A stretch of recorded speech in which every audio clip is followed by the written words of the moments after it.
Betapa mulia hatimu, guru-guruku,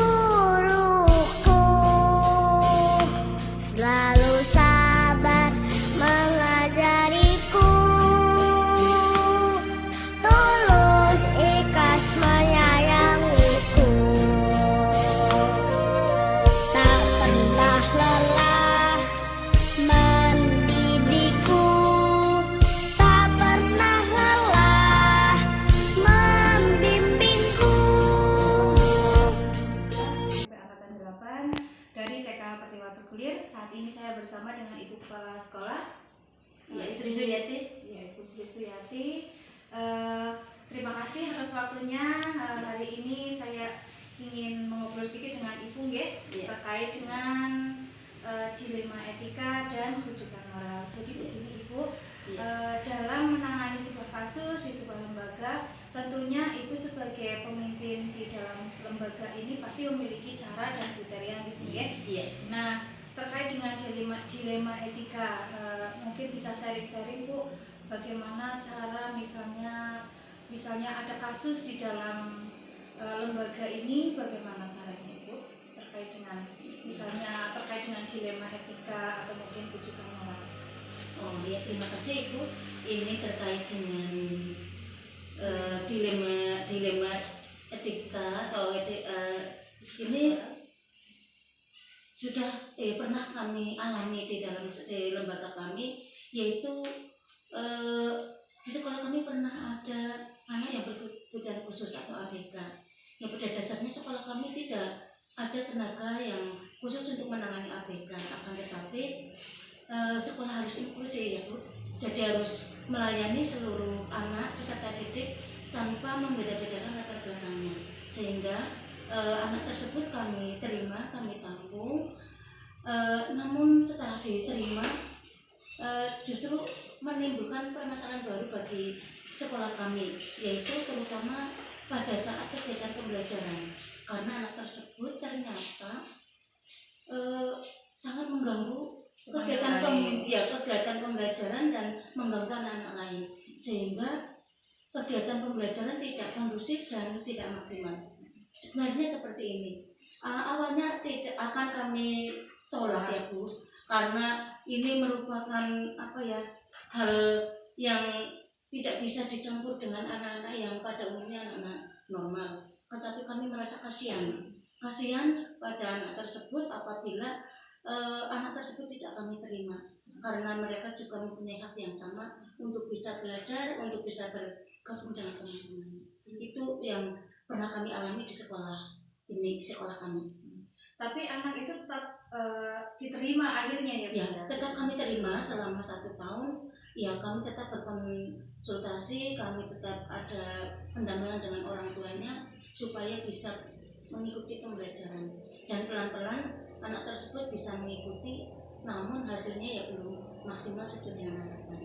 Ya, itu sudah sangat bagus sekali. Pada dasarnya di sini dilema etikanya Ibu sebagai kepala sekolah itu menghadapi sebuah dilema di mana itu individu dan juga masyarakat Iya, di mana anak tersebut itu adalah bagian dari masyarakat yang memiliki hak pendidikan. Dan juga dilema berikutnya adalah tentang keadilan dan kasihan ya. Betul. Adil di mana anak tersebut juga harus mendapatkan pelayanan yang sama dengan yang lain. Betul. Dan juga rasa kasihan. Jadi sebenarnya dua-duanya sama benar, hanya seolah-olah pada prakteknya akhirnya bertentangan dengan pengambilan keputusan yang sudah diambil, dan tetapi tetap saja dilaksanakan seperti itu. Iya, seperti itu, karena kondisi dan yang harus kita laksanakan seperti itu. Tapi di sini itu sudah sangat bagus sekali, karena pada dasarnya kita memang di masyarakat berhadapan dengan hal tersebut, dan untuk pengambilan keputusan itu sudah sangat bagus dan berbasis dengan hasil akhir, walaupun hasil akhirnya karena di sini akhirnya berbenturan dengan peraturan ya Bu. Betul. Jadi anak tersebut kan tidak di sini terus ya Bu, karena ada peraturan tentang batasan usia ya Bu. Batasan usia memang kami ikuti karena itu merupakan peraturan. Jadi anak tersebut di sini hanya 1 tahun, Iya. Itu usia berapa Bu? Itu usianya sudah 5, sampai 6. Jadi kami masukkan di kelompok B. Jadi untuk tindak lanjutnya ke orang tua bagaimana Bu? Diberikan? Iya, tindak lanjutnya setelah kami tamatkan, kami beri rekomendasi agar anak tersebut bisa dimasukkan ke sekolah SD yang melayani kebutuhan khusus atau SDLB. Iya, supaya mendapatkan penanganan khusus. Jadi di sini ada tindakan lanjutnya yaitu menggandeng tenaga ahli ya. Betul, ya. Kami menggandeng tenaga ahli agar bisa menangani anak tersebut. Ya. Terima kasih untuk Ibu Sri Suyati yang telah menemani saya dalam kegiatan tentang dilema etika. Dari sini saya ucapkan terima kasih kembali. Saya Lili. Wassalamualaikum warahmatullahi wabarakatuh. Waalaikumsalam warahmatullahi wabarakatuh. Assalamualaikum warahmatullahi wabarakatuh. Perkenalkan, nama saya Retno Ida Muiza, CKP Angkatan 8 dari TK Pertiwatu Clear. Saat ini saya bersama dengan seorang kepala sekolah dengan Bapak Solehuddin Subri dari SMP Purnama Ayat. Ya, terima kasih Bapak atas waktunya. Di sini kami akan ngobrol sedikit ya Pak ya, terkait dengan penyelesaian kasus yang di situ di dalamnya mengandung dilema etika dan rujukan moral. Dan di sini perlu diketahui bahwa yang namanya dilema etika adalah sebuah kasus di mana kita menyelesaikan tapi di dalamnya ada nilai-nilai yang bertentangan. Misalnya ada paradigma individu dengan masyarakat, ada keadilan dengan kasihan, dan juga ada kebenaran dengan kesetiaan dan jangka pendek dan jangka panjang. Ini Bapak, saya ingin tahu apakah di sini pernah ada kasus atau mungkin Bapak pernah menyelesaikan kasus terkait dengan dilema etika. Silakan. Oke, terima kasih. Sebelumnya saya ucapkan terima kasih atas waktunya. Alhamdulillah pada kesempatan ini bahwa perlu diketahui mungkin semua sekolah pernah mengalami yang namanya penyelesaian kasus, termasuk yang ada di SMP Purnama ini. Ini memang ada salah satu siswa yang dari segi sikap perilaku, bahkan dari segi kedisiplinan, mulai dari kehadiran itu memang sangat-sangat jauh dari target. Karena di sini di sekolah kami itu mempunyai peraturan bahwa seorang siswa itu bisa naik kelas kalau kehadiran minimal itu 80%. Namun setelah setelah kami itu cross check dengan wali kelas, ternyata ada salah satu siswa yang memang kehadiran itu hanya 60% sekian. Dan disitulah kami memang punya masalah yang harus diselesaikan. Karena di sini memang peraturannya seperti itu, jadi dari kami itu memang memanggil wali siswa, dan setelah wali siswa dipanggil, karena di sini dihadapkan dengan dua pilihan. Kalau siap untuk meneruskan di kelas 8 berarti tetap di SMP Purnamaya. Namun apabila tidak siap, artinya bisa melanjutkan di kelas 9 tapi dengan berpindah lembaga. Seperti itu.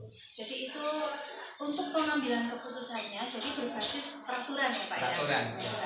Yang saya ingin ketahui mungkin sejauh mana kenakalan atau bukan kenakalan, masalah dari anak tersebut selain dari keberangkatan, mungkin dari segi mengganggu teman, itu tingkat kenakalannya itu seperti apa? Kalau yang saya lihat dan guru-guru lain juga sering mengadu, itu dari segi kedisiplinan berpakaian, Bu. Berpakaian. Dari segi kedisiplinan berpakaian, temannya selalu kalau berangkat itu berpakaian rapi, pakai sepatu dan bajunya itu dimasukkan. Dan salah satu anak itu memang beda dengan temannya. Bahkan kehadiran 80% itu saja itu termasuk anak itu sering bolos.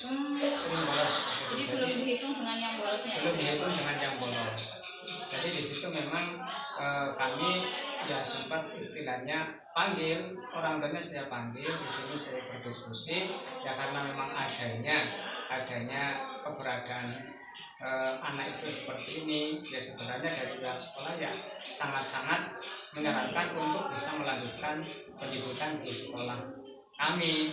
Namun karena mereka ya mungkin kayak beban mental, misalnya sudah 1 tahun di kelas 8 mengulang lagi, akhirnya mereka memilihkan untuk meneruskan di kelas 9 tapi harus berbeda belajar.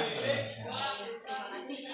Tapi mungkin ada catatan khusus, pernahkah si anak tersebut itu mengganggu dalam hal membahayakan atau hanya wajar seperti tidak rapi, bicaranya tidak sopan, membolos, atau mungkin pernah melakukan hal yang sedikit membahayakan? Itu memang sudah ranahnya kalau